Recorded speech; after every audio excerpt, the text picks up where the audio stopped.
everybody. I think we're set. I think we're ready to rock and roll. So here's the deal. You ready?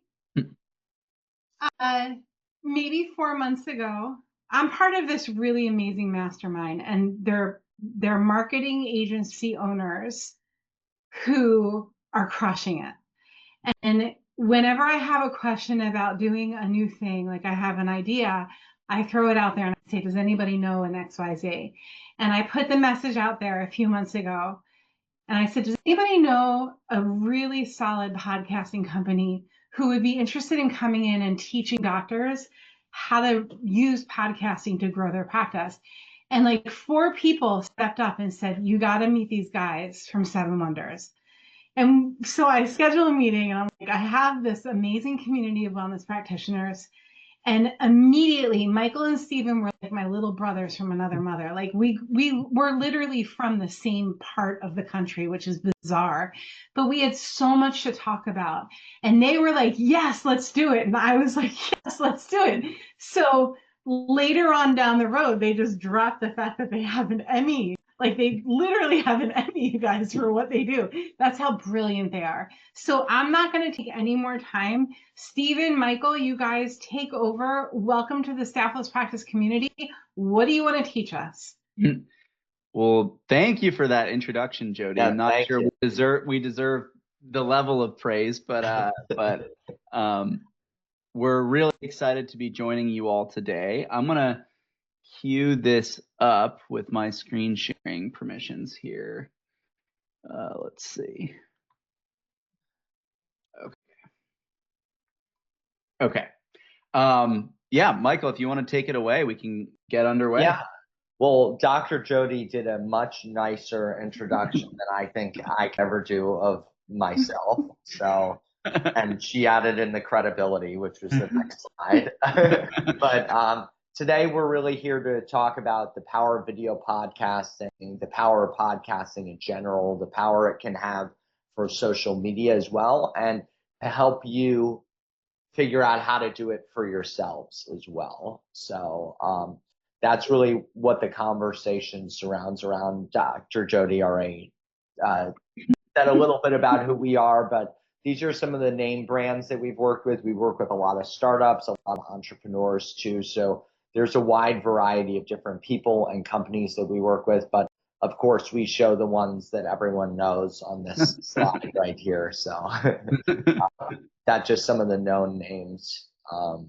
And then if we go to the next slide. I don't know. I don't see Staffless Practice on there yet. Yeah. We have a whole slide right here. I want to be on your logo page. Yeah, make it happen. So this is some examples of what we've done for Staffless Practice, some social media clips, and we'll share an example too. So this is very practical. This is what podcasting could look like for you. It's not saying, hey, you're Blue Shield of California, or hey, I'm Comcast. It's saying, hey, I'm a part of Staffless Practice, and this is what a podcast looks like. So why don't we show? And you guys, they basically were like, Jody, just give us an idea of where we could showcase what we do. And I'm like, well, I've got the most badass coaches on the planet on my team. Why don't we just interview them? And we met each coach in the Zoom room, and these are my coaches, you guys, sharing how brilliant they are, sharing their lane of genius. So they took this interview process that we did with each one of our coaches and created these amazing, these are just reels. It's not even a podcast episode. Mm-hmm. Yeah. So I'm going to share, I'll just play one. We don't have to go through all of them, but this is just an example of, we just, like Dr. Jody just said, we just had an interview commence and we pulled some moments out of that. And so this is, what's possible as an output from this type of format. So hopefully there's no lag on this screen share or anything, but I'll play this now. Anybody would sit here and listen to this conversation and say, okay, she's got 2 practices, 7 figures. That's a big practice. Why coaching? I feel like I want to give young entrepreneurs the ability to look to the future, have a little bit of a crystal ball, maybe have a bit of jet fuel, a catalyst to get where I am now. I didn't have anyone to support me. I trial and error through coaching, through personal experience, wins and fails. And I probably learned more sometimes from the failures than the wins, but I want to help other entrepreneur clinic owners in any health discipline, because we've come to realize we are all doing the same thing, whether it's dentistry, optometry, physiotherapy, chiropractic, psychology. It's all the same. We all want to serve our communities and our patients, and we want to attract the right kind of patients to our practice. And coaching just seemed like a natural fit for me. She's so good at it too. Yeah. Awesome. Yeah. So you can get a really good idea of what it could look like for you with that. And so some things to just get started. So when we think about doing anything right in life, it's all about what are some steps and easy ways to get started. So starting small is number one. So when you do this, you don't, the name's important, but it's not as important as everyone thinks. There are so many things that everyone likes to magnify, and the most important thing is just doing it. Even if it's not a good episode, even if you think it's terrible, even if the camera quality or microphone isn't good, just start and you'll continue to improve. Make sure if you have guests, you're engaging them. So asking them questions, doing research on your guests. And that comes with the same as your target customer.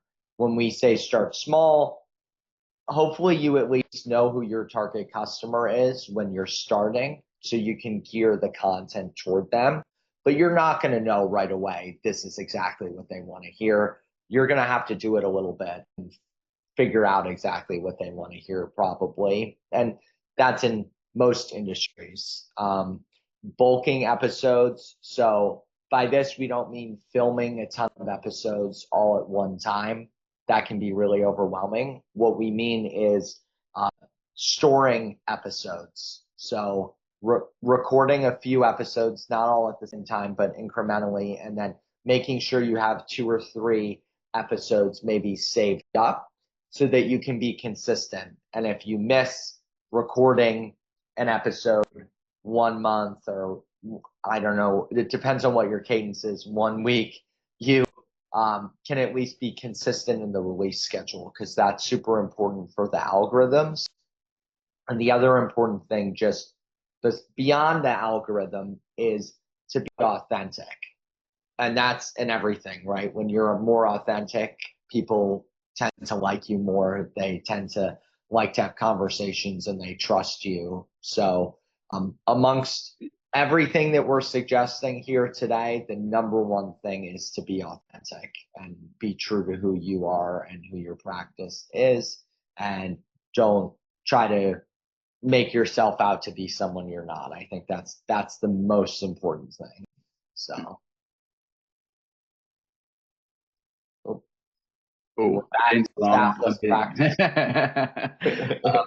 so everything that Michael said, 100% true. And really, a lot of folks that we see who want to get started, the most intimidating aspect of this is, well, what do I need? What equipment do I need? What type of setup do I need? And like Michael said,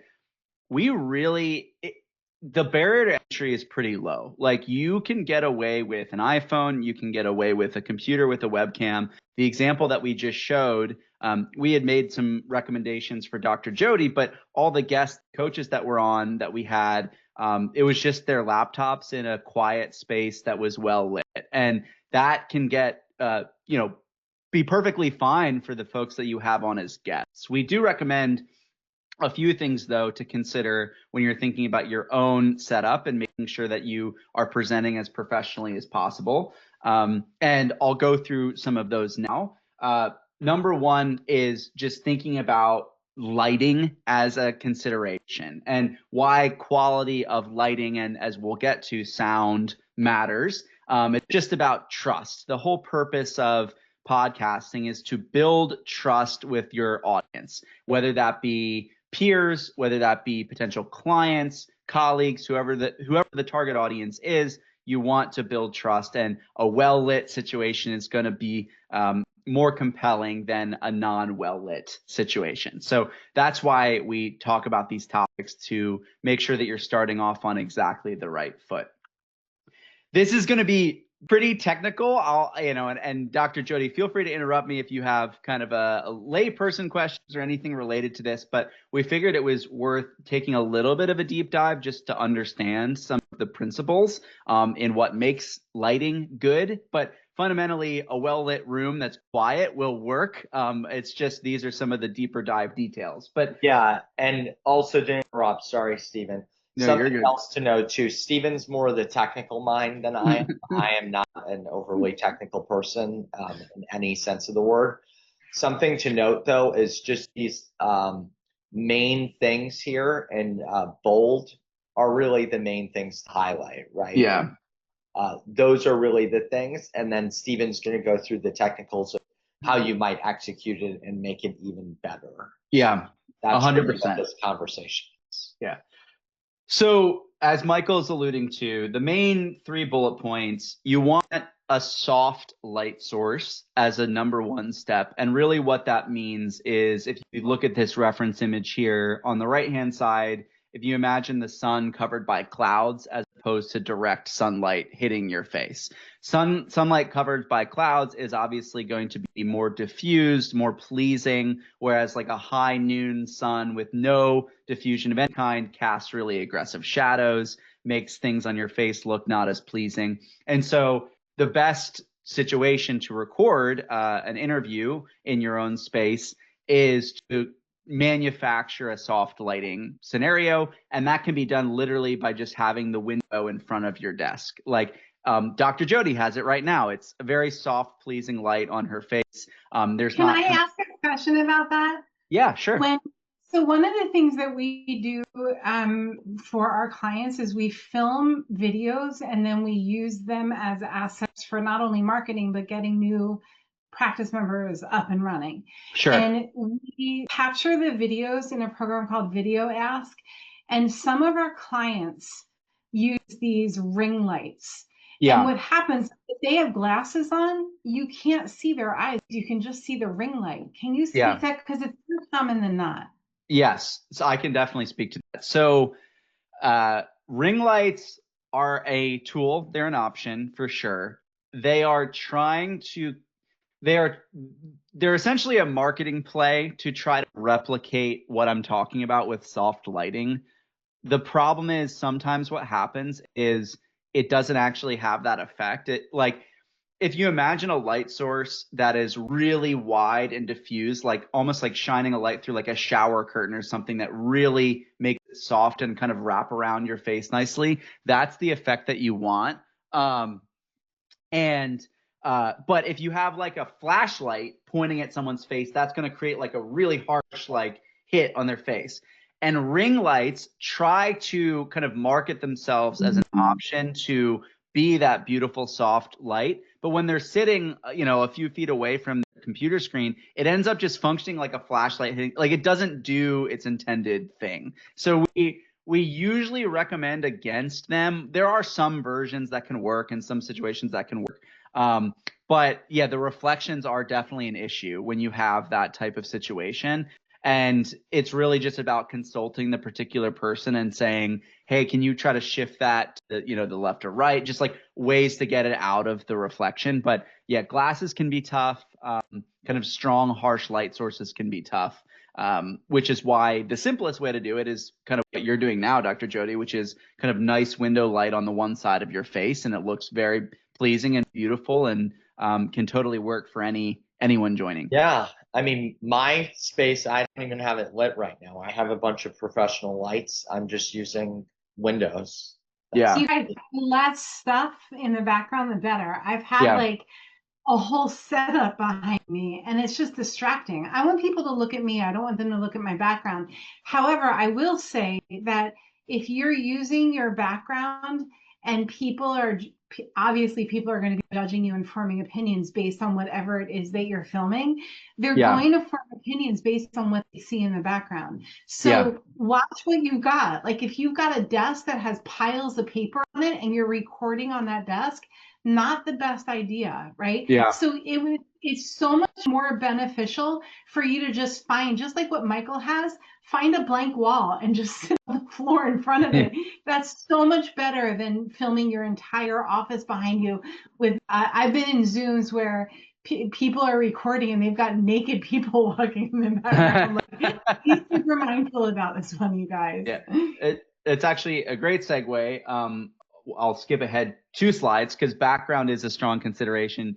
Some of the details that Dr. J was referencing, what's in your frame tells your story, right? Like if you have a more simplified view, but it looks clean and professional, that's definitely more advantageous than an example where there's a bunch of clutter and trash or papers in the background. So keeping it simple, well lit, quiet space.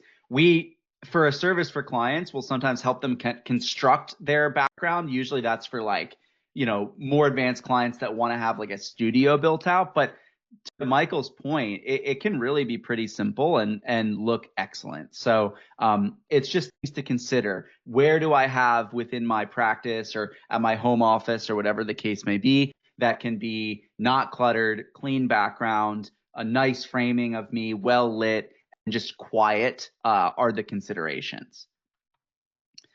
Okay. Moving on. So similarly, we'll talk about audio quality. Again, this is way more detail than is necessary. But really what you want is a microphone that is plug and play as much as possible. There's several USB connected ones on the market that you can connect straight into your laptop. There's definitely examples of more advanced than that, situations where you've got like an audio recorder that it connects to. Like you don't have to worry about any of that as you're just getting started. In a subsequent slide, we have some recommended equipment items to consider that include both recommended microphones and recommended webcams. Both Michael and I think Dr. Jody are using the recommended webcam that we put in that list. And it's not even that, it's like a few $100, I think, and it looks great. We use it at all professional levels. So pretty easy to get started there. And there's more details on this slide about, things to consider with audio technology, but fundamentally quiet space, USB microphone that you can put relatively close to where you're speaking from. And those are the main things to consider. I'm not sure, Dr. Jody, in your experience of having gotten the camera, or I know you had an existing microphone set up before, but if there's any other things that you've found from a firsthand experience standpoint.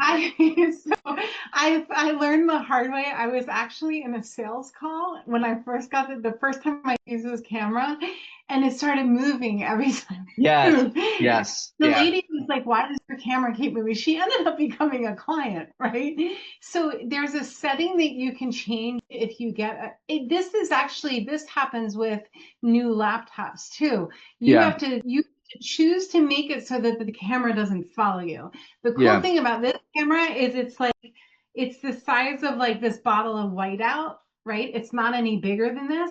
And you can put it on a selfie stick and walk around with it. I could take it off, but I don't want to mess up my thing, right? I can pick it up and show you the entire room. I can refocus it. It's a really cool camera. My mic I had before, my friend Danielle Angela actually got me excited about microphones. And this is just a really simple microphone, but I like that I can push it out of my way. Like if I don't want the mic on if I'm saying I'm having a conversation with my husband and I'm in the middle of a Zoom, I'll just push the mic out of my way. So it's literally on an arm, and I think that's pretty cool. Those are my only 2 things. Yeah, no, those are both very helpful. And yes, the motion detection thing from the camera is so annoying, and we had to learn that the hard way too. So I'm glad you brought that up. Turning that off is definitely advantageous. The other just byproduct of this to consider, which you referenced, Dr. Jody, is you mentioned having a conversation with this setup while you were on a sales call. Like, it's not just the use case of video podcast recording. It makes your Zoom calls look better, your sales calls, like if you're doing, telehealth of any kind, like it just is professional overall. So there's really no downside to that. And it's definitely beneficial. So yes. Okay. This is just that gear list that we mentioned. Again, not all of this is necessary. There are some considerations with what laptop you use with regards to making sure that it has the power to actually power all this, but like basic level Apple products are fine. We haven't really seen any issues. And then we've listed some of the microphone options and camera options as well. And we're happy to share this equipment sheet with anyone who's curious about it after the fact. So yeah. And then in terms of subscriptions here, we have Riverside that we really suggest. There are so many different tools that you can use, but Riverside's number one. It's very reasonably priced, and it's so easy to record with. I mean, it really is. So that's what we suggest. It also allows you to record really high quality and doesn't lag with your internet. I mean, it'll lag live, but it records directly onto your computer and then uploads from your computer. So the subscription is for Riverside. Yeah. Be what it's for. It's $24 a month. But it's also important to know, going back to what Michael said at the beginning, you can use Zoom. Like, you can use any web conferencing software you have. The downside, to Michael's point, is that any recorded lags that happen in a Zoom call, those will appear in your final recording. The nice thing about Riverside is, even if there's lag or internet interruptions while you're recording, you get the highest quality recording as it was stored from each person's computer, which is to answer the question that was just asked as well, what does Riverside do? It's a recording platform. So you just sign on and it allows you to record. And it also allows other people to join the call and you record with them as well. So, yeah. Kind of similar to Zoom in that sense, but higher quality. Yeah. Okay, moving on. So show formats. These are the two main formats that we recommend when launching a video podcast that can benefit your practice. Number one, we have guest interview style, which is probably what immediately comes to mind when you think about a podcast. And this is the option that gives you the ability to network, talk to people, that get testimonial content, get colleague talking content, all that good stuff. So that's one format. And then the other format that we find clients doing a lot is called a video sales letter format. And that is a format where you are presenting a topic that you are an expert on and maybe answering FAQs or breaking down an educational concept. And so this is useful in a few different instances. It can be useful if you're struggling to get guests to be on your show. It can be great to just have FaceTime of you on camera. And it's also just a great SEO tool if you can just answer frequently asked practice questions and get those into video form and put them across all your different platforms. So those are the two main format styles. You can go into them in a little bit more detail, but like, for example, the style that we showed at the beginning, where Dr. Jody was interviewing different coaches, like that obviously is the guest interview style. But you can imagine a different style where, Dr. Jody's going down frequently asked questions about staffless practice. Both of them are great. They just have different utilities. What I think is the easiest personally to get started with is the video sales letter and informational, because you really just need yourself. And then after that, you can do the guest interview style and bring in guests. But, you don't have to say this is one style or this is the other. You can also mix styles for different episodes. So What do you guys say? Like, I know some of you are thinking, why would anybody want to listen to me talk to myself for an hour? What do you say to something like that? Like, if you're just getting started with a podcast and you don't have a following, how do you speak to the air and trust that people are going to be interested in what you have to say? Well, number one, I wouldn't make the podcast an hour. But number two, How long should it be? That's actually, I didn't even think of that. I'd say up to 15 minutes, depending on the topic. So, and Do you maybe, know I never knew that, Michael? yeah. Oh, well, that's, Podcast can be an hour. well, I mean, it can be an hour if you have a guest or something like that. But if it's a video sales letter style, I wouldn't do longer than 15 minutes. Ideally, it's probably 8 to 10 minutes if it's a video sales letter style. And what you do is you just pick a topic, and then you say, here are some of the key points that I want to outline as a part of this topic. And you talk through it. And you'd be shocked. It's very easy to go through 8 minutes. Yeah. Well, and also, you're an expert in your field, and you're going to know how to answer questions that you get on a day-to-day basis about topics of value. I'm sure that people are coming into your practice saying, hey, can you give me more information on this? Or I'm concerned about this.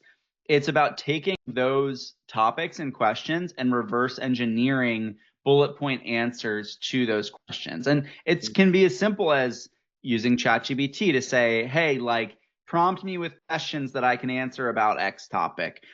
One of the things that we do is help create some of those topic areas once we understand what the primary value drivers are within different clients. But yeah, it's creating a format where you have the ability to talk about something that you know a lot about, and can present confidently.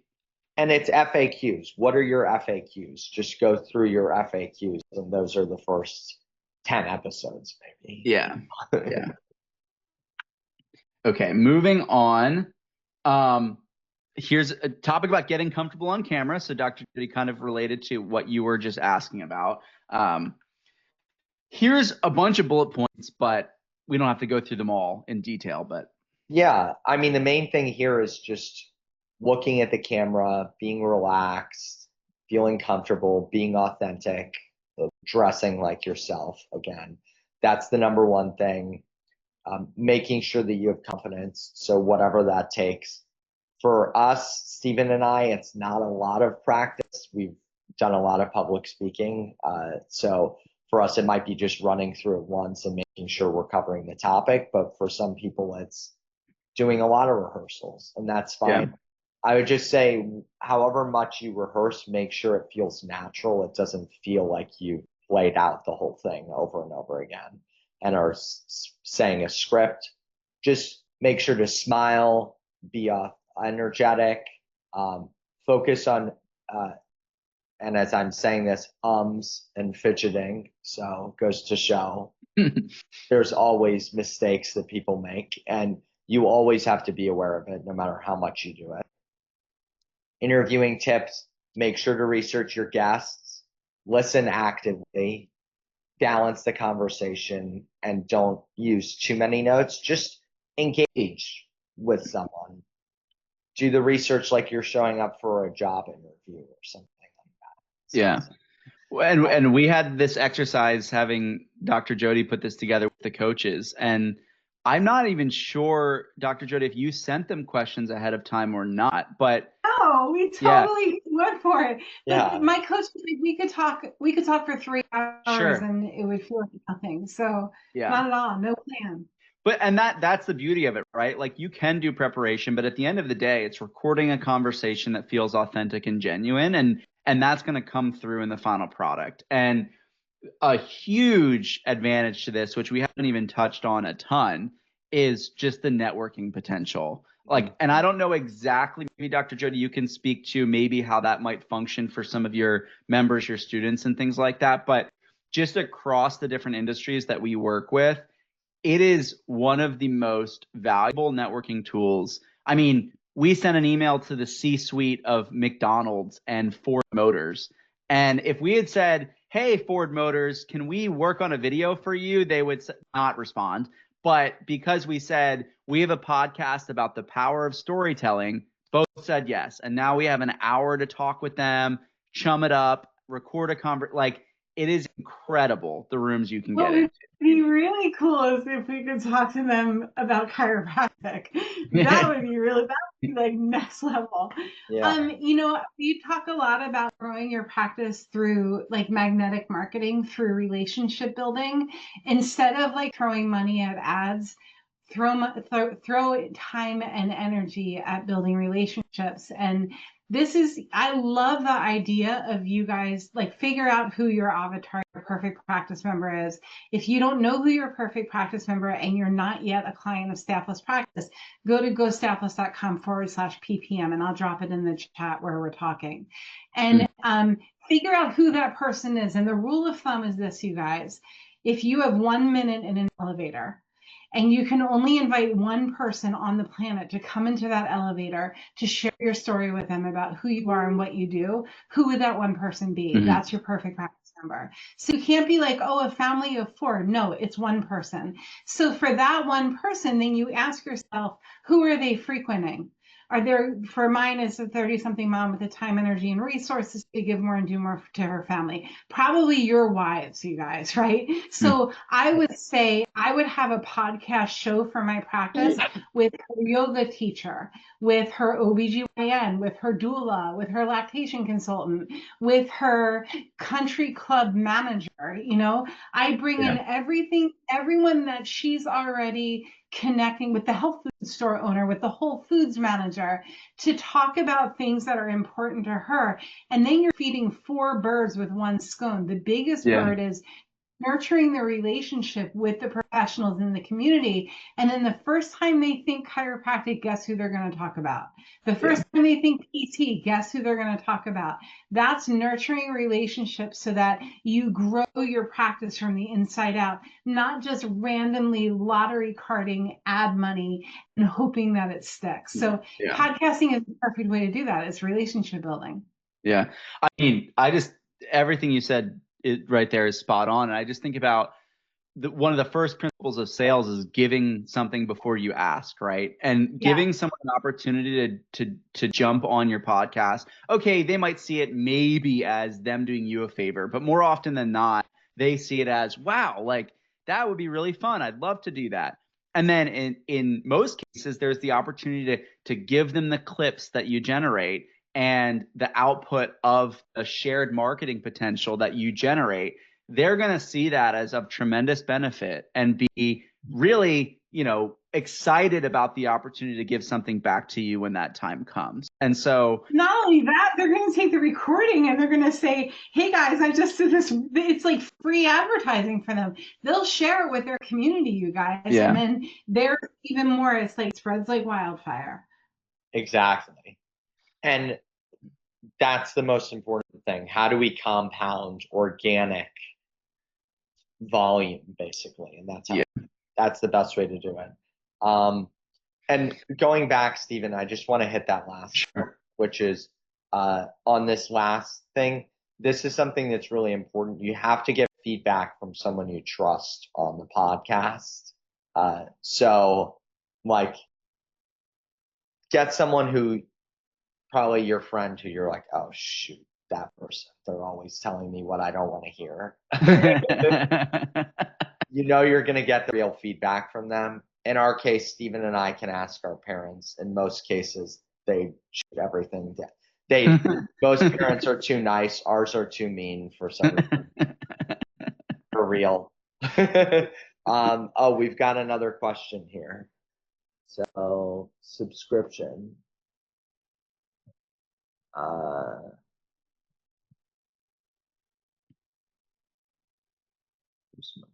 So why shouldn't I post the video from my computer or camera to whatever platform? Why do I need a subscription to do that? Thanks in advance. Well, it's for the recording. It's not for the posting.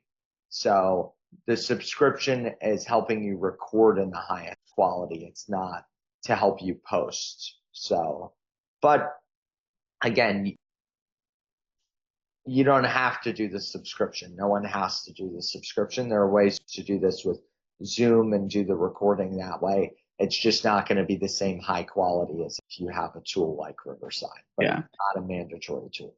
Like if you're doing just a single person to camera show, for example, you can record that on your phone, like, and not need any softwares. The tool Riverside is just an easy way to invite guests to join easily and get the highest quality recordings from both people. That's the what the tool does. But like Michael said, you can also just have them hop on a Zoom and record the Zoom session too. It's just any lag in the internet or low quality interference is going to be in the final recording. But that's fine if that's where you want to begin, for sure. Cool. Okay. Almost done here. One or two more slides.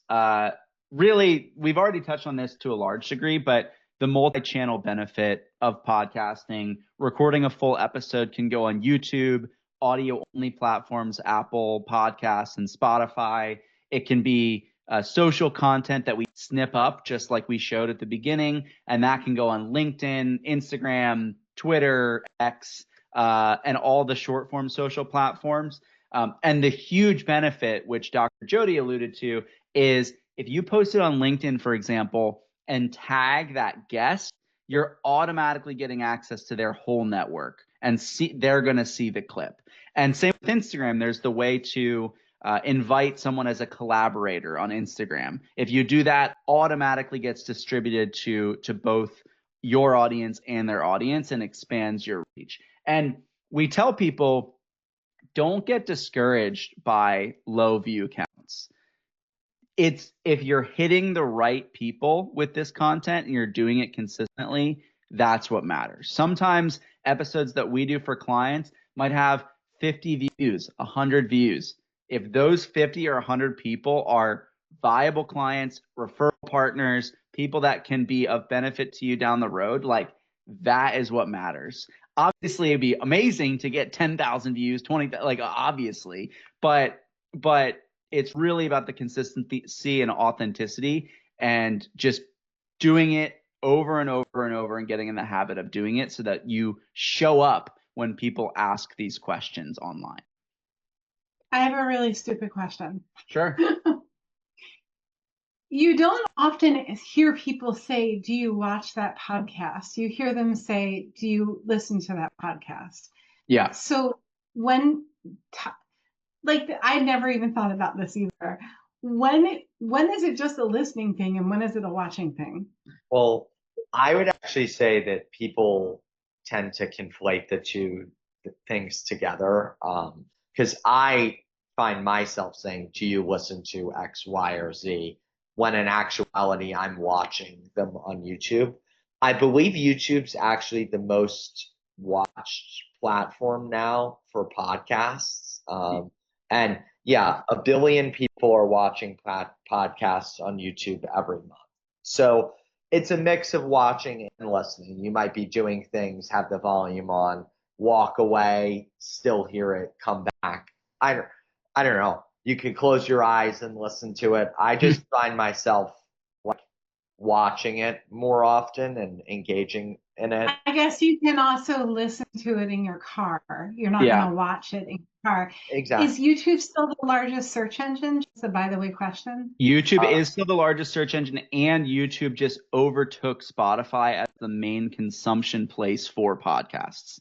So the shift is into watching, definitely. Right. But the beauty of the format is you're meeting your potential customers where they are. Like, you have an audio only version for the people that want to listen on their commute, and you have a video version for the people that want to watch it on YouTube. You also can generate, as this slide illustrates, text only transcripts that can be turned into blog content, newsletter content. It truly is an omni-channel format, which is Audible. Like, if somebody, Audible's a new thing in my world, and I've been using it nonstop. Sure. So if I have, you can have a podcast channel on Audible, right? Do I sound like a moron? That I actually don't know. I know the main. I think you can. You can look up a podcast on Audible. I know that No? Amazon Music is an output place, and I know that Audible is also owned by Amazon. The main places that we distribute audio only are Spotify and Apple Podcasts. But Look, yeah, you see this? That's Audible, and one of the choices is podcasts. then there you go. And the beauty of That's when you crazy. set up your RSS feed, which is how you distribute the podcast, it distributes to all channels that are audio only. So you could just add that as a channel. It's awesome. Yeah, and there's so many options. It's like How's that for efficiency? Yeah. What Steven said, it's meeting your customers where they are, not making them come to you. And I think that's the main thing. If you're looking to get more customers organically, you have to be where they are. That's number one. So cool. Well, we have this last moment here, but Jody, is there anything you want to ask or kind of? I'm just so excited that we're on the side. I'm so excited to hear you talk about podcasts in a box. If I had a drum, I would be drum rolling right now. Oh, awesome. So we've been developing something for quite a while. As we mentioned at the beginning of this presentation, we offer podcasts and video related services. But one of the things that we've been developing, and in large part collaboration with Dr. Jody, is this concept of podcast in a box, which is essentially everything that you need to get started, and then an option to continue the services with us or just have the things that you need set up to do it on your own. And so breaking that down, we have the option for a one-time starter kit, which is $1,000, which essentially gives you all the tools that you need to begin, a webcam and microphone, as we broke down, a story starter episode prompt series. So basically we would analyze what is your type of practice, what are the most often questions that you get, and turn those into episode topics, which will give you essentially the framework to record yourself, either with guests or solo. And then one-on-one setup training. So once you get the camera and the webcam, giving you a consultation on, does your lighting look good? Does your sound good? What do you need? And then just a simple recording guide, developing some of the concepts that were illustrated in this presentation, just to make sure that you're set up for success when you go to start recording. I just want to interrupt you, Steven, and say one more thing. Okay, you guys, these guys are worth so much money. Like they charge so much more than this. And I said, you have to put something together for my community members that's cost effective, where they're not going to say, no, that's too much money. If this wasn't for our community, it would be 3-4 times this amount. So know that they're doing this as a favor because we're developing a partnership.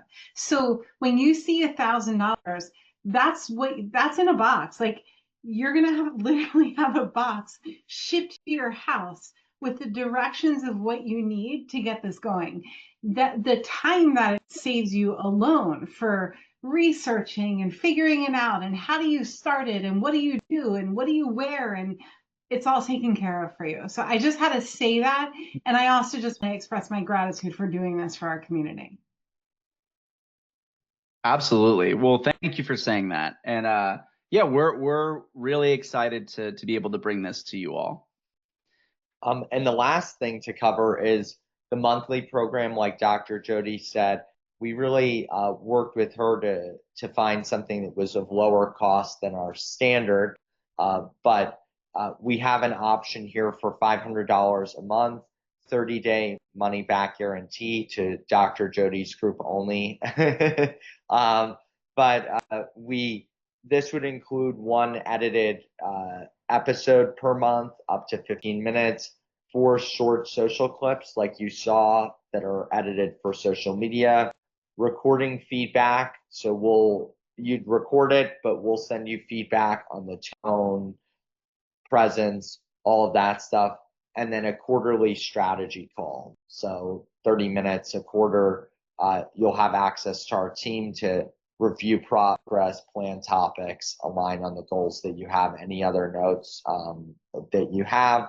And this would be, you record the episodes, we provide the expert review, editing, and guidance. So and if you get both of these together, we'll help you do the setup too. So it's really a great, very reasonably priced package, I think. And yeah, it helps you get started.